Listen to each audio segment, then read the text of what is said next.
কিছু জিনিস আমাদের ফার্নিচারের লাইনে এখনও এমন আছে যেগুলো হাতে ছাড়া আর পাটালি ছাড়া করা সম্ভবই না।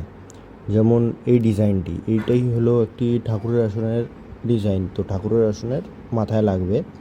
তো আমাদের মিস্ত্রি এই ডিজাইনটা টোটালটাই নিজের হাতে করেছে এবং সব কিছু আসলে সিএনসিতে কাট করা সম্ভব হয় না, এবং সব কিছু যদি আমরা সিএনসিতে মেশিনেই করে ফেলি তাহলে তো হাতের সেই কারুকার্য আর সেই আসলে যেই ফার্নিচারের লাইনের প্রথম থেকে যে হয়ে আসছে হাতে করা ডিজাইন, সেগুলো তো উঠেই যাবে। তো আমরা চেষ্টা করি যে কিছু কিছু জিনিস, যেমন এই ঠাকুরের আসন পুরোটাই হাতে তৈরি করার চেষ্টা করি এখনও।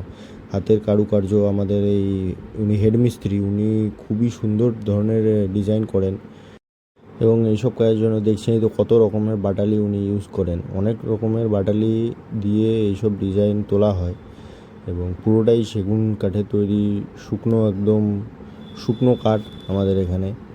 তো আপনারা দেখতেই পাচ্ছেন এরপরে জিগস ইউজ করা হচ্ছে, জিগস মেশিন দিয়ে বাকিটুকু কাট করা হচ্ছে এবং এইভাবেই তৈরি করা হয় আমাদের এখানে ঠাকুরের আসন।